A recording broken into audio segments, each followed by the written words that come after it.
नमस्ते गाइस, कैसे हो आप? बेसिकली मैं नहीं जानता हूँ इस कौन है। इसका नाम शामी ईओ, राइट? तो सुपर एक्साइटेड एंड बहुत सारा रिक्वेस्ट आया इस वीडियो बारे में, तो फाइनली मैं आ गया गाइस। और कैसे हो आप एंड एवरीवन, प्लीज से जय श्री राम। तो super excited and original video link in description, please जाइए एंड उनका चैनल विजिट करो एंड सब्सक्राइब करो उनका चैनल, एंड मेरा भी चैनल को सब्सक्राइब करिए प्लीज़। एंड सुपर एक्साइटेड, चले शुरू करिए, लेट्स स्टार्ट एंड लास्ट तक जरूर देखना, ओके? तो चले, लेट्स गो। नेशनल हेराल्ड का एक बहुत पुराना केस है जिसमें ये माँ बेटे दोनों समन किए गए हैं। उसमें हजारों करोड़ों की प्रॉपर्टी को इन्होंने औने पौने दामों से घपला करके दूसरी पार्टीज को दिखाया है। राहुल गांधी कहीं से भी छूट के बाहर नहीं निकल सकते। जो हालत केजुद्दीन की हुई है ना, उससे बदतर हालत राहुल गांधी पर कार करने का वो केस आज भी सुप्रीम कोर्ट के अंदर मेरे देखे सोशल मीडिया पे जिंदा दिखा। देश हर बार आपको इग्नोर नहीं करेगा कि जब हमारे सैनिक बॉर्डर पे मर रहे होंगे तो आप चाइनीज काउंसुलेट के अंदर जाकर के चाय पियो। नहीं। नमस्कार, नमो नारायण।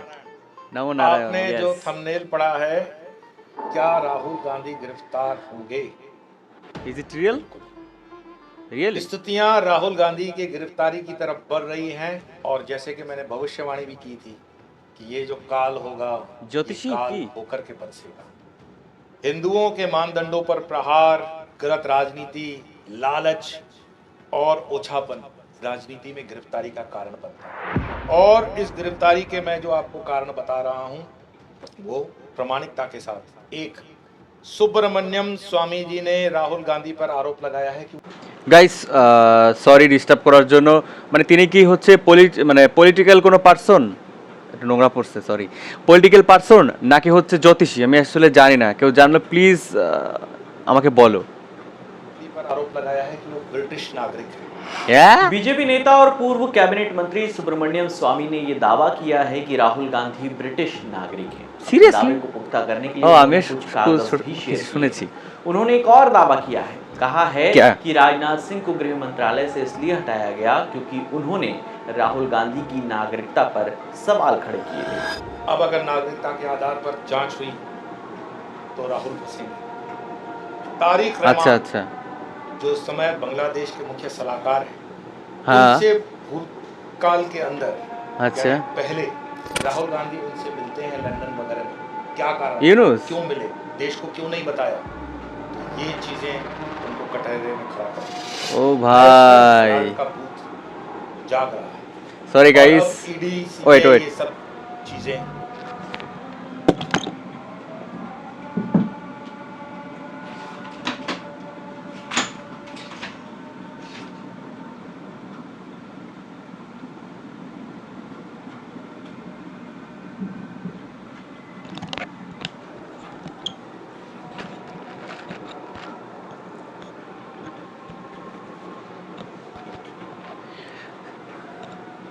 সরি গাইস, আজানের ধ্বনি আসতেছিল, দ্যাটস ওয়াই একটু নয়েজ আসতেছিল। আর আমি তো মুসলমান না যে ভিডিও অফ করে দিব, আমি তো হিন্দু।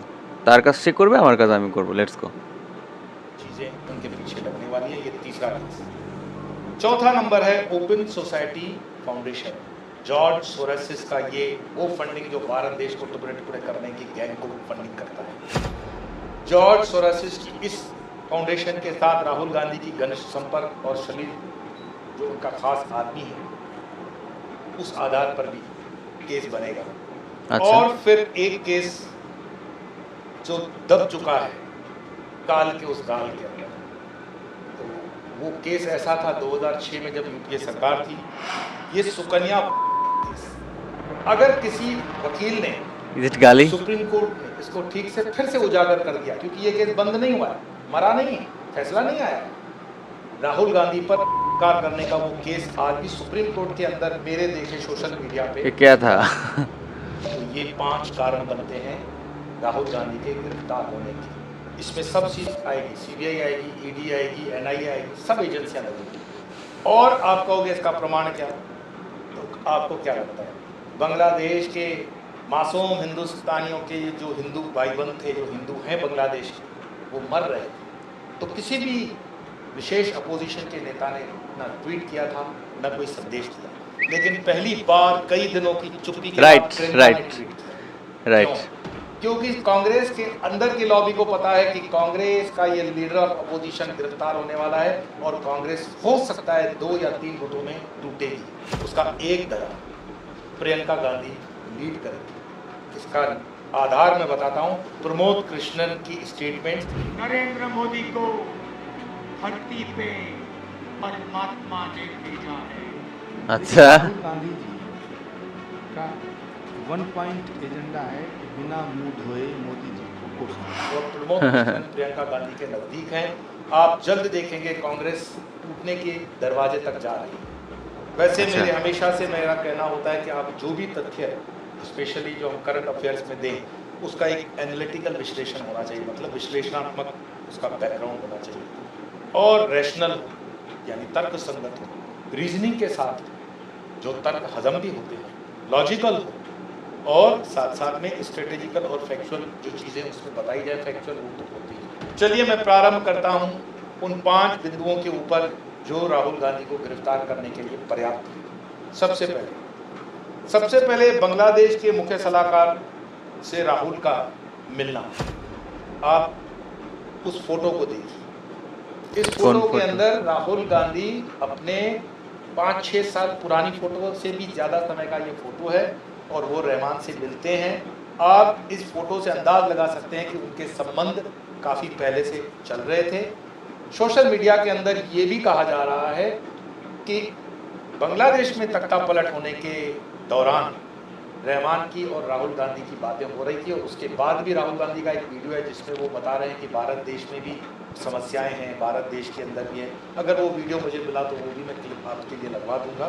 बांग्लादेश में फैली अराजकता के बीच वहां के एक पत्रकार ने कांग्रेस सांसद राहुल गांधी पर बड़ा आरोप लगाया है और कहा है कि उन्होंने पिछले महीने लंदन में खालिदा जिया के बेटे से मुलाकात की थी। लंदन में खालिदा जिया के बेटे के साथ राहुल गांधी की मुलाकात की खबरों को गंभीर बताते हुए मांग की है कि कांग्रेस को तुरंत ये बताना चाहिए कि क्या ये मुलाकात हुई थी और अगर हुई थी तो उसका एजेंडा क्या था।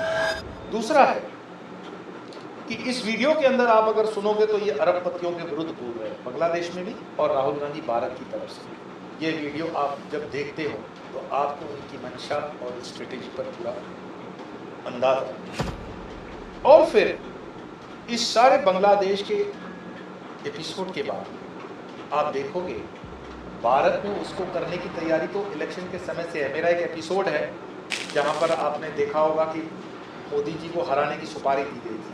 इसके अलावा भी वीडियोस में, लेकिन हमारी वीडियो की रीच कम करने के लिए एक षड्यंत्र किया जाता है, उसको दबाया जाता है। अच्छा मैं आप लोगों से निवेदन करूंगा कि इस तरह की वीडियो को जब आप लाइक और शेयर करते हो और कमेंट करते हो तो उसकी रीच बढ़ती है। प्लीज सब्सक्राइब करो। एल्गोरिथम में हम ये इस तरह की वीडियो नाम क्या है? शामी इयो।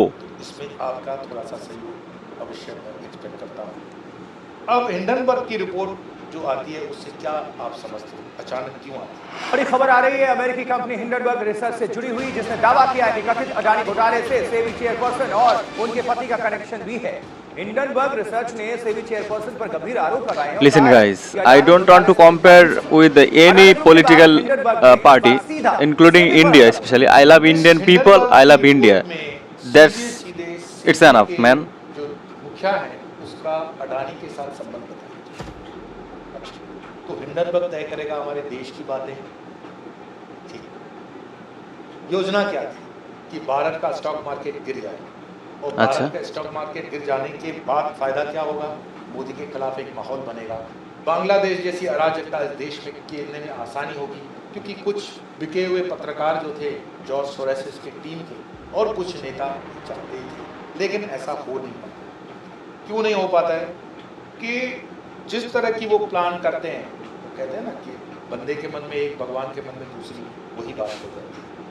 मैं आपको बताऊं कि राहुल गांधी बीएनपी यानी बांग्लादेश नेशनलिस्ट पार्टी के तारिक रहमान से तख्ता पलट से पहले लंदन में मिलते हैं। ये मैं नहीं बोल रहा। अच्छा, देख सी न्यूज़ का एडिटर, बहुत रेप्यूटेड एडिटर है। मैं देखा उस न्यूज़। आपको क्लिप ही देता हूं। I just want to keep information on record. A few weeks ago, Congress leader Mr. Rahul Gandhi, he visited London and he had a secret meeting with Tariq Rahman. And he gave green signal to this what is happening in Bangladesh now. That Title again I'm से saying, Bangladeshi Rahul Hindu Gandhi ऊपरे। met Tariq Rahman in London, and he is a part of the CIA and ISI conspiracy of destabilizing Bangladesh and turning this country into a neo-Taliban state, and that's why Congress is silent on the persecution of Hindus in Bangladesh. These Islamists are claiming that West Bengal and Seven Sisters must become a part of Bangladesh. Release the map, new map. So Rahul Gandhi knew that once it happens in Bangladesh, India will be destabilized. Narendra Modi will be in trouble. That's why he has done this. आप देख रहे हैं कि इस clip के अंदर वो कह रहा है कि राहुल गांधी तारिक रहमान से लंदन मिलते हैं, इसलिए ना कि बांग्लादेशी हिंदू उसके को साथ नहीं देता है राहुल गांधी, इसलिए राइट। इसराइल में बांग्लादेश है, लेकिन उसका फाइनली जो होना वाला था हिंदुस्तान, लेकिन हिंदुस्तान क्या बात। किस्मत अभी भी उतनी अच्छी है, अभी भी कुछ इंसान धर्म से यहाँ जुड़े हुए हैं, राइट वो कर नहीं पाए। Right right. अब मैं आपको बताऊं कि इसलिए लंदन जाना पड़ेगा। सुब्रमण्यम स्वामी ने क्वेश्चन उठाया था राहुल गांधी के लिए कि वो ब्रिटिश, राइट। पहली वाले में तो देख गए तारिक रहमान से राहुल गांधी क्यों मिले। अगर एनआईए इस पर जांच करेगी, एनआईए इसका एक एंगल सेट करेगी, राहुल गांधी फंस जाए, क्योंकि ये देशद्रोह का मामला लगता है। आपने क्या बातें की, देश की दृष्टि में आपने क्यों नहीं लाया? क्या आपको व्यक्तिगत वो मुलाकात दी? क्या वो आपके दोस्त लगते हैं? क्या आपके परिवार के सदस्य हैं? आपको बताना पड़ता है। आप एक जवाबदार और जिम्मेदार लीडर ऑफ अपोजिशन है, आप इस तरह से उलूल जुलूल बातें नहीं कर सकते। राइट। एनआईए इस केस को बाकायदा कर सकती है, और हिंडनबर्ग के केस में भी सेबी चाहे तो राहुल गांधी से पूछताछ कर सकती है इनसाइड ट्रेडिंग के अंदर, लेकिन थोड़ी सी कम शक्ति चाहिए राजनीति की। जिस तरह से वो लोगों को जलील करते फिर रहे हैं, एजेंसियों का काम है कि उसको धंधे में लगा दें, नहीं तो इनको धंधे में नहीं लगाओगे तो ये भारत तोड़ो यात्राएं चालू की चालू रखें। अब राहुल अगर ब्रिटिश नागरिक हैं, सुब्रमण्यम स्वामी ने जो कहा, आपने वो क्लिप भी देखी, हाँ देखा, तो उसमें एक चीज और आती है, आपने क्लिप के अंदर सुना कि ये बात राजनाथ सिंह के टेलीविजन के अंदर आई और राजनाथ सिंह ने उस बात को उठाया। अगर राजनाथ सिंह सुब्रमण्यम स्वामी जी के स्टेटमेंट पे भरोसा करें तो, और राजनीति की सोच क्या होती है, राजनीति में सौदेबाजियां होती, ये आप भी जानते हो, हम भी जानते हैं। सिंपल हो सकता है उस वक्त कोई ऐसी सौदेबाजी हुई जिस वजह से राजनाथ सिंह को हटाना पड़ा और फिर अमित शाह गृह मंत्री बने, वो राजनीति का विषय। लेकिन ये विषय मरा नहीं, ये विषय अभी भी जिंदा है और उस पर डील की जा सकती है राजनीति। तो ये एक और केस बनेगा राहुल गांधी का, जहां वो ब्रिटिश नागरिक हैं और उन्होंने पार्लियामेंट को गलत इन्फॉर्मेशन दी है और भारत की पूरी जनता को उन्होंने गलत मिस इन्फॉर्मेशन के तहत गाइड किया है। ओ भाई, उस स्टेटमेंट के आधार पर तो बनता है। अब एक और केस राहुल गांधी पर बनता है गिरफ्तारी का, कि हिंडनबर्ग की रिपोर्ट रिलीज होती है, उस वक्त पार्लियामेंट चल रही है, आप समझना इस चीज़ को, और वो एक देश के जिम्मेदार पद पर हैं, लीडर ऑफ अपोजिशन। तो लीडर ऑफ अपोजिशन का क्या काम है? सारी अपने लीडर्स को कॉन्फिडेंस में लेकर के हिंडनबर्ग रिपोर्ट के ऊपर संसद में बहस करते, राष्ट्रपति से मिलते, मीडिया में जाते, लेकिन उन्होंने अपने कांग्रेस पार्टी के हैंडल पे एक छोटा सा इंग्लिश के अंदर वीडियो बना करके रिलीज कर दिया। आप उस क्लिप को भी थोड़ा सा देखिए। Namaskar.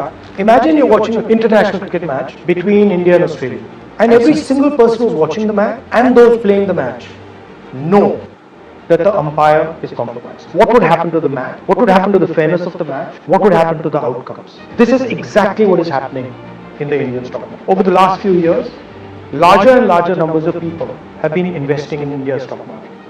They invest their hard-earned, honestly earned savings in the stock market. And it is my duty as leader of the opposition to bring to your notice that there is a significant risk in the Indian stock market because the institution that governs the stock market is compromised. इस clip के अंदर आपने देखा राहुल गांधी बता रहे हैं कि घर का मुखिया, और उसके पीछे वाली अंग्रेजी में तो आप समझ ही गए होंगे वो क्या कहना चाहते हैं। ब्रिटिश मार्केट के अंदर सामान्य लगा रहा है, सामान्य भाई, और वो अराजकता की भाषा आप उसके बीच बीच में समझ सकते हो। ये वीडियो रिलीज करने का जो टाइमिंग है वो देश में मात्र और मात्र सुनियोजित तरीके से अराजकता फैलाने का ही षड्यंत्र हो सकता है। पार्लियामेंट तो चल ही रही थी, पार्लियामेंट में वो बात कर सकते थे, वीडियो क्यों बनाया? इस एंगल को लेकर के भी पार्लियामेंट की कमेटी भी उनसे पूछताछ कर सकती है या दूसरी एजेंसी भी पूछताछ तो कर ही सकती है। अब जिस चीज़ के लेकर के राहुल गांधी ने एक बार भूतकाल में पार्लियामेंट में कहा था कि मेरे घर पे ईडी वाले आए, चाय पिए, कौन था ईडी में से जो राहुल गांधी को बता रहा था कि आपकी फाइल खुलने वाली है? कौन सी फाइल खुलने वाली है? National Herald case. National Herald case में 751 करोड़ ईडी अटैच कर चुकी है, लेकिन अभी भी हजारों करोड़ों रुपए की जांच और ये सब केस चलना बाकी है। आप इस क्लिप को देखेंगे तो समझ जाएंगे नेशनल हेराल्ड केस क्या है। नेशनल हेराल्ड का एक बहुत पुराना केस है जिसमें ये माँ बेटे दोनों समन किए गए माँ बेटे हैं। द्विजन। उसमें हजारों करोड़ों की प्रॉपर्टी को इन्होंने औने पौने दामों से घपला करके और दूसरी पार्टीज को दिखाया है। उस पर सुब्रमण्यम स्वामी साहब ने कंप्लेंट लगाई थी, उस कंप्लेंट केस में ये समन हुए हैं और वो काफी दिनों से उसमें जमानत पे चल रहे हैं। उस घपले को तक कहीं न कहीं बहुत पोल खुल रही है, पहुंच राइट? गई है, तो इनको ये डर लग रहा है कि अब हमारी भी कुछ जांच तो गड़बड़ है दया। नेशनल हेराल्ड केस के अंतर्गत अगर ईडी सिर्फ राहुल गांधी को गिरफ्तार करती है तो नेशनल हेराल्ड केस में भी सुब्रमण्यम स्वामी जी ने बहुत काम किया। राहुल गांधी कहीं से भी सुब्रमण्यम जो हालत केजुद्दीन की हुई है ना, उससे बदतर हालत राहुल गांधी की, क्योंकि ये केस बहुत मजबूत है और उसमें हजारों करोड़ रुपए का गबन हुआ है, ऐसा आरोप है। अब आते हैं कांग्रेस पार्टी में, अगर मैं कहूँ थोड़ा सा भी स्वाभिमान या देश के प्रति जवाबदारी हो तो बंगला नेशनल पार्टी के तारिक रहमान के साथ जब वो लंदन में मिलते हैं तो उस चीज़ का कांग्रेस ने ऑफिशियल खंडन क्यों नहीं किया आज तक? Right question. इस चीज़ को मानते हैं कि ये मुलाकात तो हुई थी, राइट। ऑन रिकॉर्ड है, मीडिया पे, और अगर वो मुलाकात हुई थी तो उस मुलाकात के अंदर क्या चर्चा हुई थी? देश हर बार सोएगा नहीं, देश हर बार आपको इग्नोर नहीं करेगा कि जब हमारे सैनिक बॉर्डर पे मर रहे होंगे तो आप चाइनीज कॉन्सुलेट के अंदर जाकर के चाय पियो नहीं। आप एक जवाबदार लीडर ऑफ अपोजिशन हो, you are accountable and you are answerable to the masses and to the citizens of India and the tax payer of. ये चीज़ें बताती हैं कि देश के अंदर बहुत कुछ बड़ा है। साथ साथ में ओपन सोसाइटी फाउंडेशन जिसने संकल्प ले रखा था कि इस देश को टुकड़े टुकड़े करेंगे, मैं कहूँगा कि वो भी क्लिप आप देखिए। भारत को मोदी से मुक्त करने के लिए, भारत से तानाशाही को हटाने के लिए और डेमोक्रेसी लाने के लिए सोरोस इंडिया में $1 बिलियन यानी कि 8,000 करोड़ रुपए इन्वेस्ट कर रहा है। यही सोरोस अपने जिस एनजीओ के थ्रू ये पैसे भारत में डाल रहा है, उसके वाइस प्रेसिडेंट सलील तो राहुल गांधी के हर एंटी गवर्नमेंट प्रोटेस्ट में उसके साथ होते हैं। इस क्लिप के लगाने से ये तो प्रमाणित हो ही गया कि ओपन सोसाइटी फाउंडेशन इस देश के अंदर कैसे पत्रकारों को, नेताओं को फंडिंग कर रही है देश को कमजोर करने के लिए।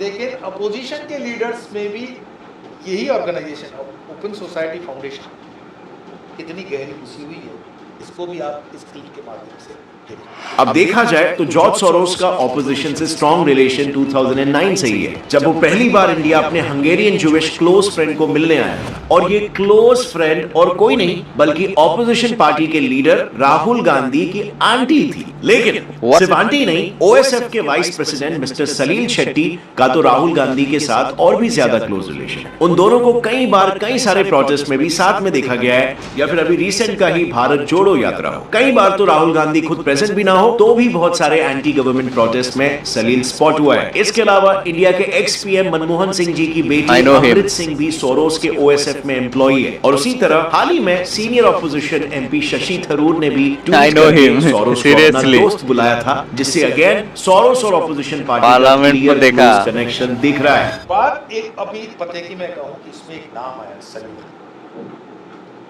भारत जोड़ो यात्रा हो या कई और चीजें हो, सलील राहुल के साथ हमेशा साथ है। और सलील है कहाँ का? Open society foundation. Open society foundation किसकी? George Soros. तो George Soros, Salil, Rahul Gandhi and क्या कनेक्शन, आपको अभी भी मुझे समझाना पड़ेगा। देश में अपने निजी स्वार्थों को छोड़ करके मैं हमेशा कहता हूँ राष्ट्र के लिए आप जागृत रहें। ये राष्ट्र हमारा है और इस राष्ट्र को हमें ही बनाना है। राइट। राजनीति अपनी जगह पे चलती रहती है। राइट। पत्रकार भी येलो जर्नलिज्म में जो इन्वॉल्व होते हैं उनको हम सीधा नहीं कर सकते। लेकिन मैं बड़े मतलब जिसको कहते हैं ना, एक मुझे बहुत बुरा लगता है ये कहते हुए कि बीजेपी की सोशल मीडिया से बहुत वीक काम कर रही है। पिछले चुनावों के अंदर भी वो अपोजिशन के नैरेटिव को कि कॉन्स्टिट्यूशन बदलने जा रही है बीजेपी, उसको वो तोड़ नहीं पाए। अभी भी बीजेपी का जो सोशल मीडिया सेल है वो अपने पोटेंशियल पे काम नहीं कर पा रहा। गलत नैरेटिव जनता में दिए जा रहे हैं कांग्रेस पार्टी और अन्य पार्टियों के द्वारा, लेकिन इसको काउंटर करने में बीजेपी की सोशल मीडिया सेल बहुत वीक पड़ी। उस पर बीजेपी को ध्यान देना, हम तो नहीं करेंगे। मैं बार बार कहता हूँ कि हमारे वीडियो की रीच कम करने के लिए जो टीम अपने वो रिपोर्ट करते हैं, इससे रीच कम होती है। मैं फिर से एक बार कहूँगा, एवरीवन प्लीज सब्सक्राइब करो, करते हुए वीडियो को जितना ज़्यादा राइट शेयर करो, क्योंकि यही देश में और लोकशाही के हित में है। संवाद के माध्यम से हम जानें हमारे अधिकार और हमारे देश के विषय में क्या हो रहा है। एक जवाबदार अपोजिशन के लीडर को, लीडर ऑफ अपोजिशन से सवाल करें कि आप इन सवालों के जवाब दो, आप पर जो लगा हुआ था। एक और मुद्दा जो मैंने कहा था कि राहुल गांधी पर 2006 में लगा हुआ था, मैं उसको विशेष कवर नहीं कर रहा हूँ क्योंकि वो कहते हुए भी मुझे घृणा फील हो रही है, शर्म आ रहा है कि सुप्रीम कोर्ट ने उस केस को बंद तो पूरी तरह नहीं किया, लेकिन लटका के रख दिया। 2006 में सुकन्या कार का केस, राहुल गांधी पर खुलेआम सोशल मीडिया में आप सुकन्या राहुल गांधी केस को खुद चेक करें, मैं कुछ भी नहीं कहूँगा। मैं आपको होमवर्क दे रहा हूँ कि ये सुकन्या आखिर कहाँ गई, उसके माँ बाप कहाँ गए, केस नंबर आई थिंक, पूरा परिवार कैसे अंडरग्राउंड हो गया, और इस केस के अंदर आखिर रिपोर्ट क्या है, सुप्रीम कोर्ट ने इसमें अंतिम निर्णय क्या दिया और नहीं दिया तो क्यों नहीं। मैं इसी विषय, इसी सवाल को लेकर के इस वाणी को विराम देता हूँ। फिर मिलेंगे, तब तक के लिए नमस्ते। नेशनल हेराल्ड का एक बहुत तो thank you so much guys, this is the first time I'm reacting of his video and the first time and I feel he's good, मेरे को तो बहुत अच्छा लगा। आपको कैसा लगा प्लीज़ बताओ कमेंट पे। So guys I have a request ना, तो प्लीज़ मेरे चैनल को ज़रूर सब्सक्राइब करिए एंड मेरा दूसरा यूट्यूब चैनल लेके डिस्क्रिप्शन प्लीज़ जाओ एंड विजिट करो एंड एवरीवन प्लीज़ से जय श्री राम। तो सुपर एक्साइटेड ছিলাম एंड देखे নিলাম, बहुत सारा रिक्वेस्ट आया बेसिकली, तो फाइनली मेरे तो बहुत अच्छा लगा। सो आपको कैसे लगा प्लीज़ बताओ and where you from please write in comment and দেখা হচ্ছে নতুন কোনো রিঅ্যাকশন ভিডিওতে, লাস্ট তক কে দেখছো অবশ্যই কমেন্ট করে জানাও। সো নমস্কার, বাই।